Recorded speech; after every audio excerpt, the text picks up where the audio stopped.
दोस्तों, आज की हमारी कहानी पिंकी और पंकज के नाम। मेरी शादी इमरजेंसी में मेरे देवर के साथ हो गई थी।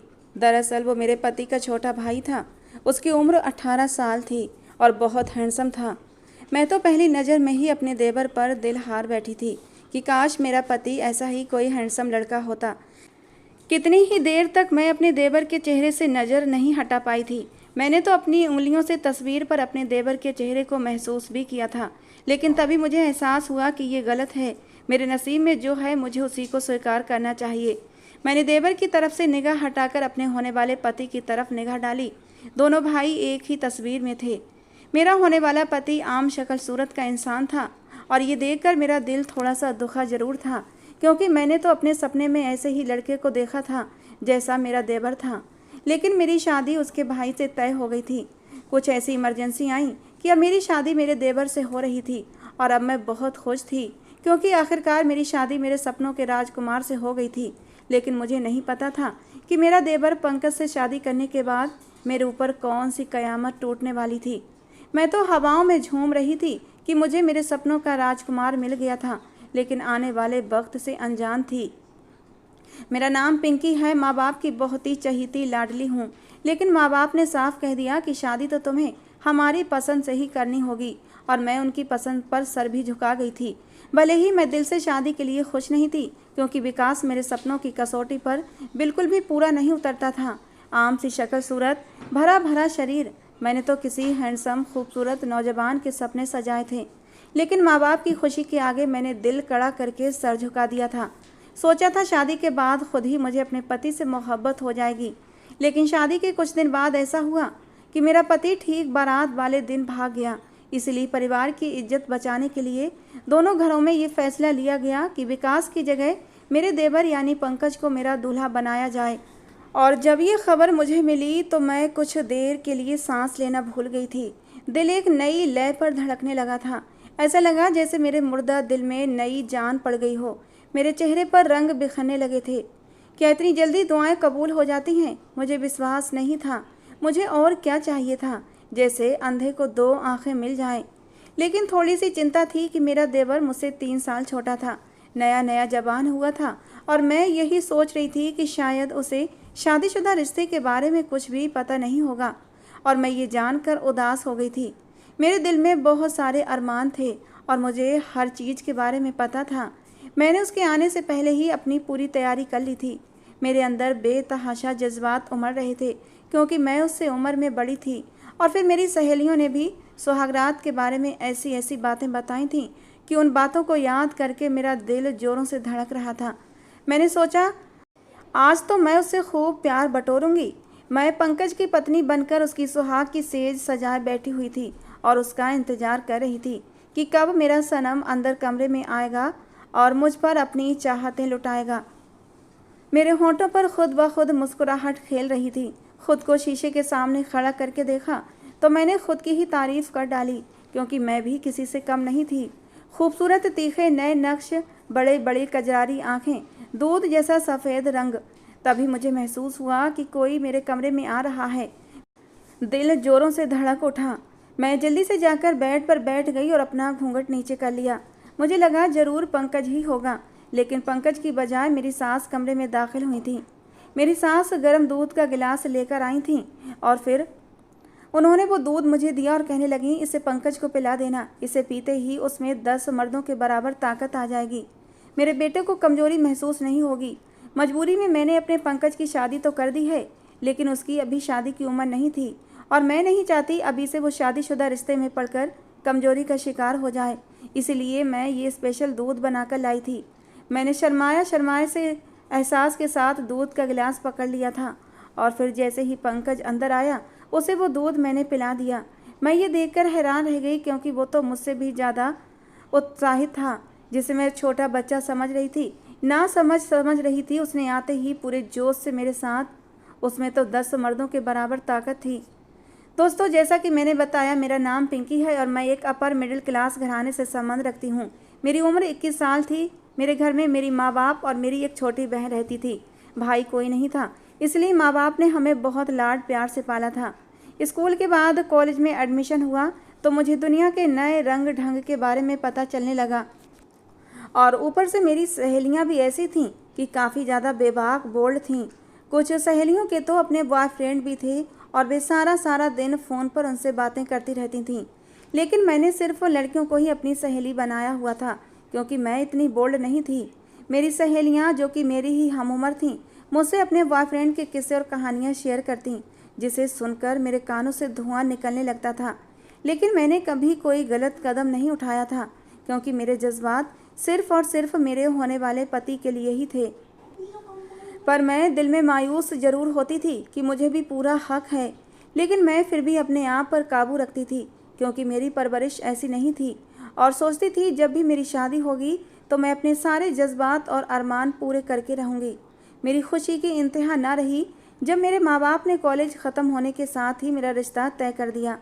मैं अपनी माँ की बहुत ज़्यादा लाडली थी और मेरी माँ चाहती थी कि मेरा घर जल्द से जल्द बस जाए और किसी अच्छे घराने में मेरा रिश्ता हो जाए। और आखिरकार मेरी माँ के दूर पार के जानने वालों में से एक रिश्ता आ गया।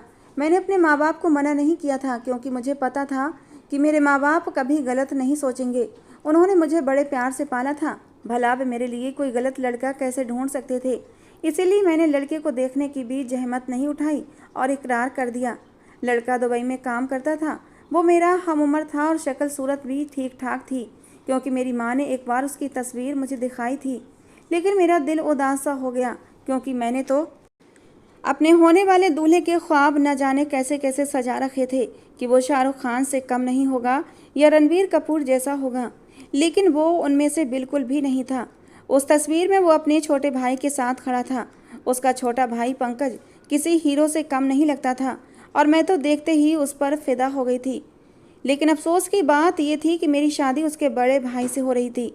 वो मेरी मम्मी की कोई दोस्त थी जिनके 2 ही बेटे थे और मेरी मम्मी इस दोस्ती को रिश्तेदारी में बदलना चाहती थी और मैं अपनी मम्मी को खुश देखना चाहती थी और उनकी खुशी बर्बाद करना नहीं चाहती थी। वैसे भी मेरा होने वाला देवर मुझसे काफ़ी छोटा लगता था, इसलिए मैंने इसे भगवान की मर्जी समझकर चुप्पी साध ली। मेरी सहेलियां शादी के दिन मुझे छेड़छाड़ रही थीं, लेकिन मैं बिल्कुल सीरियस होकर बैठी हुई थी। वो कहने लगी, इतना बुरा मूड क्यों बना रखा है? इस दिन का इंतज़ार तो लड़कियां हमेशा करती हैं, लेकिन तुम ठहरी हमेशा की सीरियस टाइप की लड़की। लगता है तुम्हारे अंदर दिल ही नहीं है। और मैं उन्हें क्या बताती कि मेरा दिल तो पहले ही लुट चुका है, लेकिन अपने होने वाले दूल्हे के लिए नहीं बल्कि किसी और के लिए धड़कता है।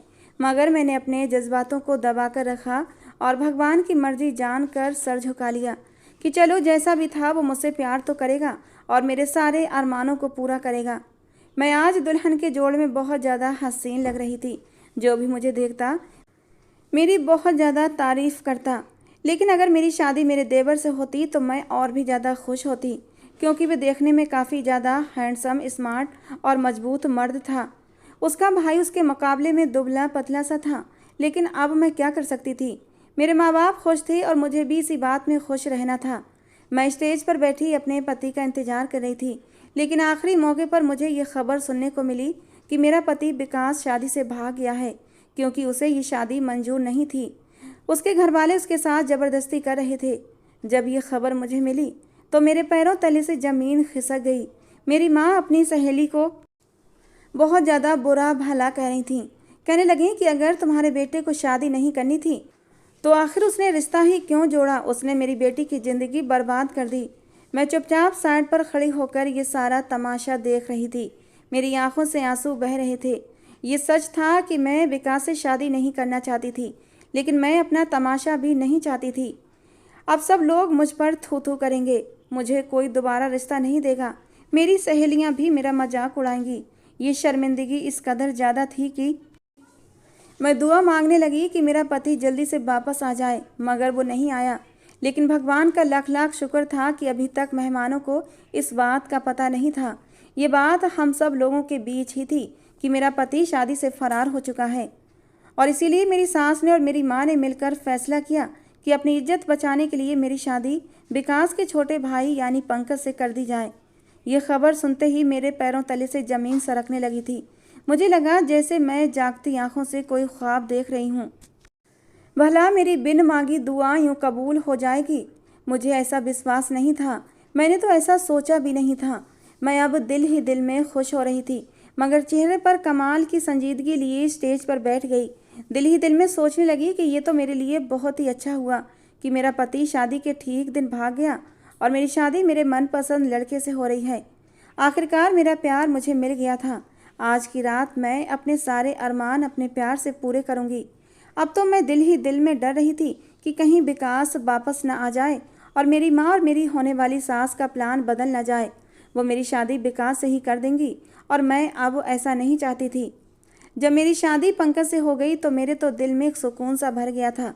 मेरी सहेलियां मुझे कहने लगीं कि वो तो सिर्फ 18 साल का है, उसे क्या मालूम कि शादी क्या होती है, सुहागरात क्या होती है, बीवी के हक क्या होते हैं।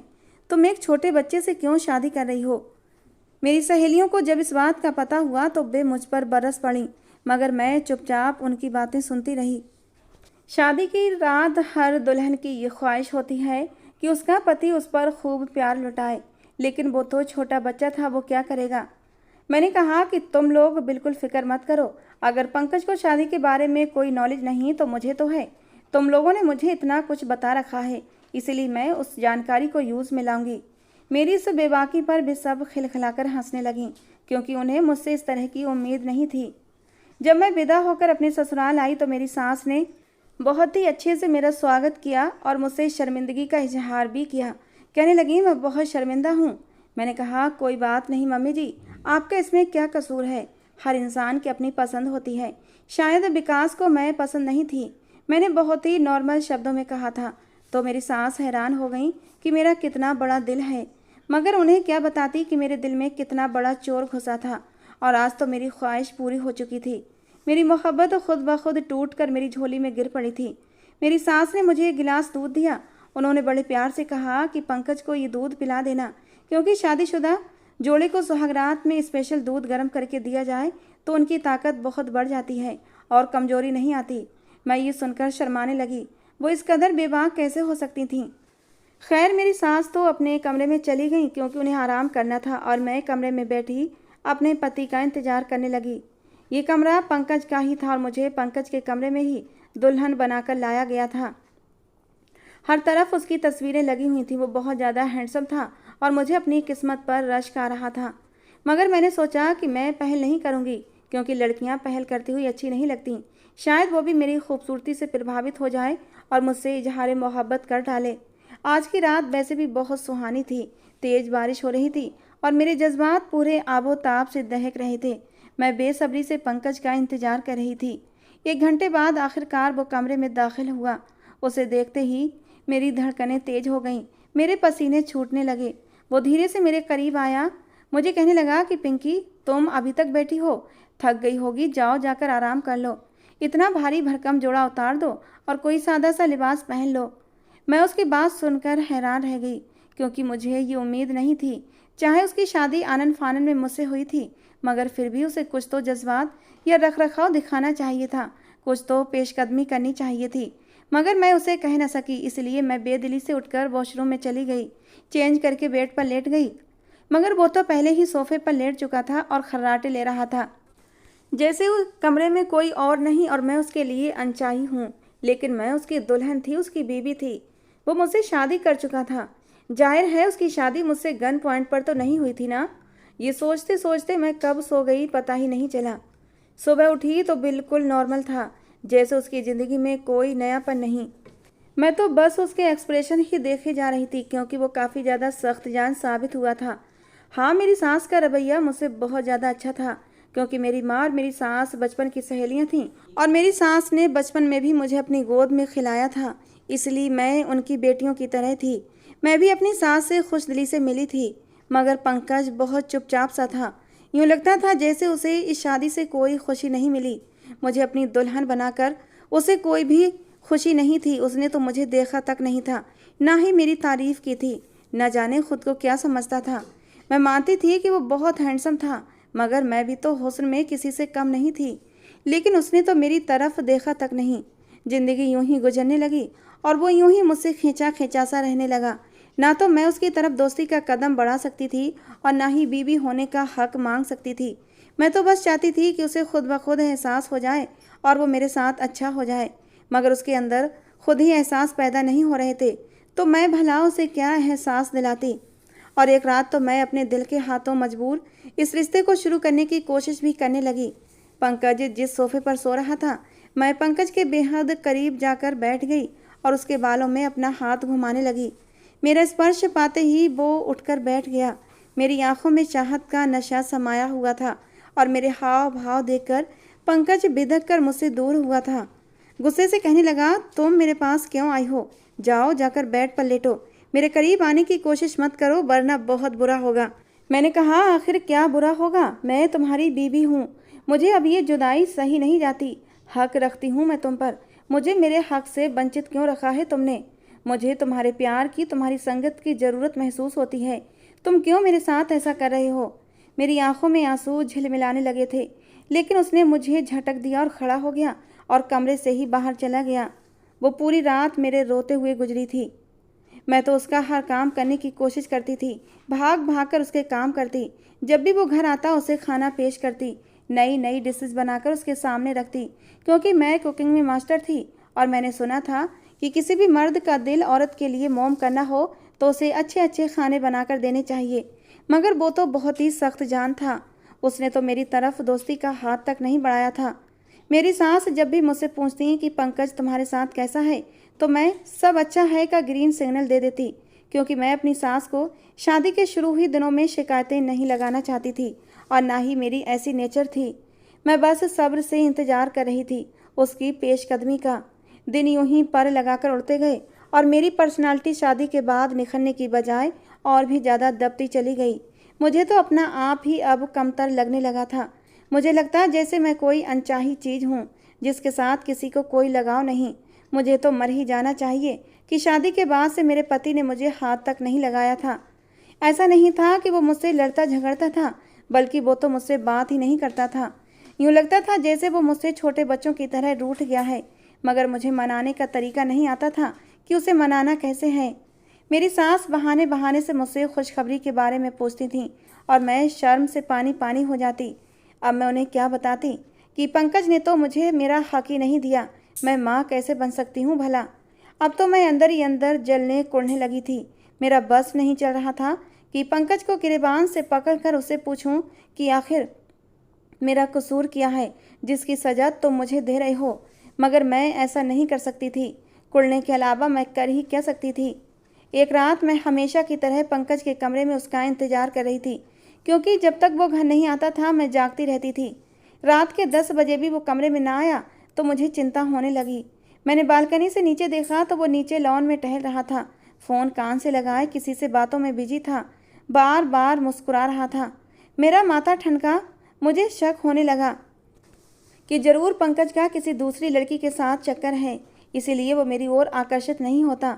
मेरा तो दिल ही टूट गया था। मेरा नसीब ही ख़राब निकला था। शादी के ठीक दिन मेरा दूल्हा भाग गया और जिससे मेरी शादी हुई वो किसी और में इंटरेस्टेड था।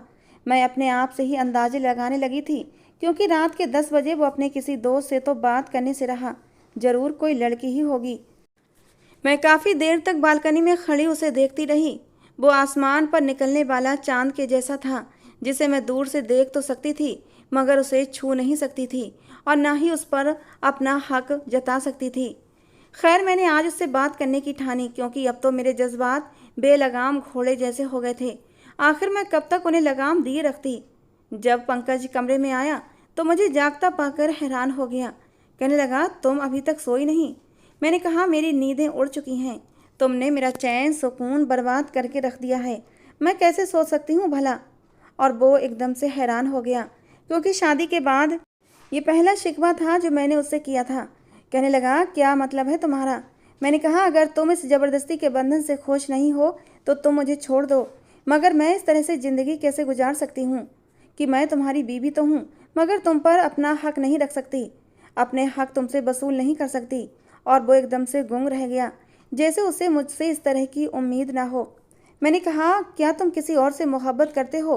तो वो एकदम खामोश हो गया और फिर मुझे यकीन हो गया कि वो ज़रूर किसी और से प्यार करता है। मैंने कहा, अगर तुम मुझे छोड़ना चाहते हो तो छोड़ दो। मैं तुमसे कोई शिकवा नहीं करूँगी और ना ही तुम्हारी खुशियों की राह में रुकावट बनूंगी। मेरी आंखों में आंसू आने लगे थे। हालांकि मैंने बड़े जज्ब से उसे कहा था, मगर वो मेरी बात का कोई भी जवाब दिए बिना कमरे से निकल गया और दरवाज़ा बंद कर दिया।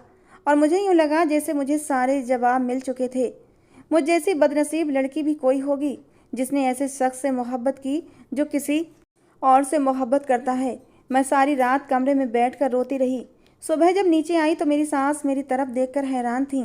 कहने लगीं, पिंकी बेटा, तुम्हें क्या हुआ है? तुम्हारी आंखें लाल हो चुकी हैं। मैंने कहा, बस वो थोड़ा सा बुखार हो गया था, मैं ठीक हो जाऊंगी। उन्होंने मेरे माथे पर हाथ रखा और चिंता की हालत में कहने लगी, तुम्हें बुखार तो है, तो तुमने पंकज को क्यों नहीं बताया? वो तुम्हें डॉक्टर के पास लेकर जाता। मैंने कहा, मैंने मेडिसिन ले ली है, अभी आराम आ जाएगा। कहने लगी, मैं कुछ नहीं सुनना चाहती। वो वहाँ से चली गई और पंकज को पुकारने लगी, मगर वो जाने रात से कहाँ था। थोड़ी देर बाद वापस आई तो कहने लगी, पंकज कहाँ है? वो तो मुझे नज़र नहीं आ रहा। क्या वो रात भर कमरे में नहीं था? और मैंने घायल मन से उन्हें देखा था। वो कहने लगी, वो किधर जा सकता है भला? उसका तो कोई दोस्त भी नहीं है जिसके पास वो चला जाए। ये बहुत आवारा लड़का हो गया है, इसे अपनी बीवी का जरा भी ख्याल नहीं। आज आए तो मैं इसके कान खींचती हूँ। मेरी सास मुझे देखने लगी और बोली, बेटा, तुम्हें पंकज से कोई प्रॉब्लम तो नहीं है? क्या तुम उसके साथ खुश तो हो? और मैं अपनी सास को क्या बताती कि मेरे तो नसीब में ही खुशियाँ नहीं लिखीं। मैं खामोश नज़रों से उसे देखती रही और वो हैरान सी मुझे देख रही थी। कहने लगी, तुम मुझसे क्या छिपा रही हो? क्या पंकज और तुम्हारे बीच कोई भी संबंध नहीं बना? और मैं तो उनकी बात सुनकर शर्म से पानी पानी हो गई थी। मैंने अपनी नज़रें झुका लीं। वो थोड़ी देर तक मुझे देखती रहीं और फिर बोली, ऐसा कैसे हो सकता है भला? क्योंकि उसने शादी वाले दिन खुद कहा था कि वो तुमसे शादी करना चाहता है और इसलिए हम दोनों ने आपस में मशवरा करके तुम्हारी शादी पंकज से करवा दी थी। और मैं तो हैरान सी अपनी सास को देखती रही। ये कैसे हो सकता था भला? अगर वो मुझसे शादी से राजी था तो फिर शादी की रात ही मुझे अपना हक क्यों नहीं दिया? मैं तो अजीब तरह की मझधार में फंस चुकी थी। हम दोनों नीचे लॉन्ज में बैठे थे। अचानक ही पंकज भी घर में दाखिल हुआ। उसकी आंखें लाल हो चुकी थीं, जैसे वो सारी रात जागता रहा हो। मेरी सास एकदम से उठी और पंकज के सामने खड़ी हो गई। कहने लगी, ये क्या ड्रामा रचा रखा है तुमने? मुझे जो अंदाज़ा हुआ है तुमने इस बच्ची के साथ कितना जुल्म किया है। अगर तुम्हें ये शादी मंजूर नहीं थी तो उस दिन क्यों कहा था कि तुम पिंकी से ही शादी करना चाहते हो? मैं सोफे पर बैठी अपनी उंगलियां मरोड़ रही थी, क्योंकि मुझे भी हकीकत जाननी थी कि आखिर वो मेरे साथ ऐसा क्यों कर रहा है। और जो बात पंकज ने उन्हें बताई उसे सुनकर तो हम दोनों ही सकते में आ गए थे और एक दूसरे की शक्ल देखने लगे, क्योंकि हकीकत बहुत अलग थी। पंकज वाकई मुझसे मोहब्बत करता था, मगर अपने भाई की वजह से इजहार न कर सका। वो उसकी वजह से बंधा हुआ था। वो शुरू से ही उसका हर हुक्म मानता आया था और अब भी उसके हुक्म का गुलाम था। क्योंकि विकास जब शादी के दिन भाग कर गया था तो वो इसलिए नहीं भागा था कि वो मुझसे शादी नहीं करना चाहता था, बल्कि कनाडा में मौजूद उसकी बीवी को पता चल गया था, जिससे शादी उसने मजबूरी में की थी ताकि वो वहाँ परमानेंट रह सके। और वैसे भी वो अपनी बीवी का बहुत ज़्यादा कर्जदार था, क्योंकि शादी के वक्त उसकी बीवी ने उसे बहुत सारे रुपये दिए थे जिनसे उसने अपने कर्जे उतारे थे।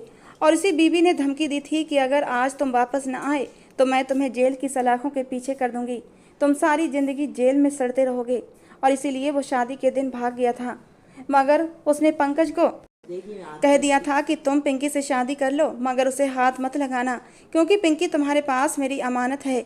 मैं जब भी हिंदुस्तान आकर अपनी पहली बीवी को तलाक देकर उसे जान छुड़ा लूँगा तो तुम पिंकी को तलाक दे देना और मैं उसे शादी कर लूँगा, क्योंकि पिंकी पर मेरा दिल आ गया है। मैं उसका दीवाना हो गया हूँ, पिंकी से मोहब्बत करने लगा हूँ। पंकज ने तब तो भाई की वजह से शादी कर ली थी, मगर बाद में उसे रफ्ता रफ्ता मुझसे मोहब्बत हो गई थी। जब भी मैं उसके करीब जाने की कोशिश करती तो वो मुझे ठुकरा देता था। हालांकि वो खुद पर बड़ा काबू किए बैठा था, क्योंकि उसे भी मुझसे मोहब्बत थी। और मैं तो ये सुनकर हैरान रह गई थी कि मैं दो भाइयों के बीच कठपुतली बनकर रह गई हूँ। मेरी सास भी हैरान थी, क्योंकि वो भी ये बात जानती थी कि पंकज का बड़े भाई के साथ काफ़ी अटैचमेंट है। वो काफ़ी आज्ञाकारी भाई है और उससे डरता भी था, मगर उन्हें ये अंदाज़ा नहीं था कि वो सिर्फ और सिर्फ इस बंधन को अपने भाई की वजह से निभा रहा था। मेरी सास ने अपने बड़े बेटे को उसी वक्त फ़ोन किया और कहा कि तुम पहली बीबी के साथ ही रहो, ख़बरदार जो यहाँ आने की कोशिश भी की तो, क्योंकि तुमने तो दो ज़िंदगियाँ ख़राब कर दी हैं। और आइंदा पंकज को फ़ोन भी मत करना, क्योंकि अब पिंकी उसकी बीवी है और वो उसे बीवी स्वीकार कर चुका है। वो किसी भी कीमत पर उसे नहीं छोड़ेगा। मगर मुझे तो पंकज से भी शिकवा था। अगर वो वाकई मुझसे मोहब्बत करता था तो अपने भाई का इस हद तक आज्ञाकारी बनने की क्या ज़रूरत थी। मगर पंकज ने मेरे हाथ थाम लिए। कहने लगा मुझे माफ़ कर दो प्लीज़ पिंकी, मैंने तुम्हारे साथ अच्छा नहीं किया। मगर जब से मेरे बाप का देहांत हुआ है, मेरे बड़े भाई ने मुझे बाप बनकर पाला था। वो मेरी हर ज़रूरत और ख्वाहिश का ख्याल रखता था और मैं अपने भाई को धोखा देना नहीं चाहता था। मगर मैं अपने दिल के हाथों मजबूर होकर तुम्हें हकीकत बता रहा हूँ कि मैं तुम्हें छोड़ना नहीं चाहता। तुम्हारी खूबसूरती मासूमियत का मैं कब दीवाना हो गया पता ही नहीं चला। तुम्हारे साथ एक ही कमरे में रहकर मैंने बड़ी मुश्किल से ये समय काटा है। तुम्हें देखकर मेरे जज्बात बेकाबू होते थे, लेकिन मेरे दिल में ये भी ख्याल आता था कि तुम मेरे भाई की अमानत हो, मैं तुम्हें हाथ नहीं लगा सकता। और यही सोचकर मैं खुद पर पहरे बिठा लेता था। मेरी आंखों से भी आंसू जारी हो गए थे। मैंने कहा जब आपको मोहब्बत हो जाए तो बगावत करने में कोई हर्ज नहीं है, मगर अपने दिल से बगावत कभी नहीं करनी चाहिए। मेरी बात सुनकर वो मुस्कुरा दिया था। मैंने कहा मैं तो शुरू दिन से ही आपसे मोहब्बत करती थी और आपके भाई की बजाय आपसे शादी करना चाहती थी। और पंकज ये बात सुनकर हैरान हुआ। उसे इस बात का अंदाज़ा नहीं था कि मैं वाकई उससे मोहब्बत करती हूँ। उसने मुझे अपने साथ लगा लिया और कहा मैं वादा करता हूँ तुम्हें सारी खुशियाँ दूंगा और तुम्हारे सारे हक पूरे करूँगा। ये कहते कहते पंकज ने मुझे कसकर अपनी मजबूत बाहों में समेट लिया था। मेरे मचलते जज्बातों को आज सुकून मिल गया था और आज आखिरकार मेरी ज़िंदगी का वो दिन आ गया था जिसके ख्वाब मैंने कभी अपनी आंखों में सजाए थे कि अपने मनपसंद महबूब से मोहब्बत का इजहार सुनूंगी। दोस्तों, आज की कहानी थी पिंकी और पंकज के नाम। आपको कैसी लगी ज़रूर बताना। पसंद आई हो तो प्लीज़ लाइक करना। रोज़ एक नई कहानी सुनने के लिए हमारे चैनल को भी सब्सक्राइब करना। अपने नाम की स्टोरी लिखवाने के लिए आप अपने नाम मुझे नीचे कमेंट बॉक्स में देना। मैं आप लोगों के नाम की स्टोरी भी लेकर ज़रूर आऊँगी।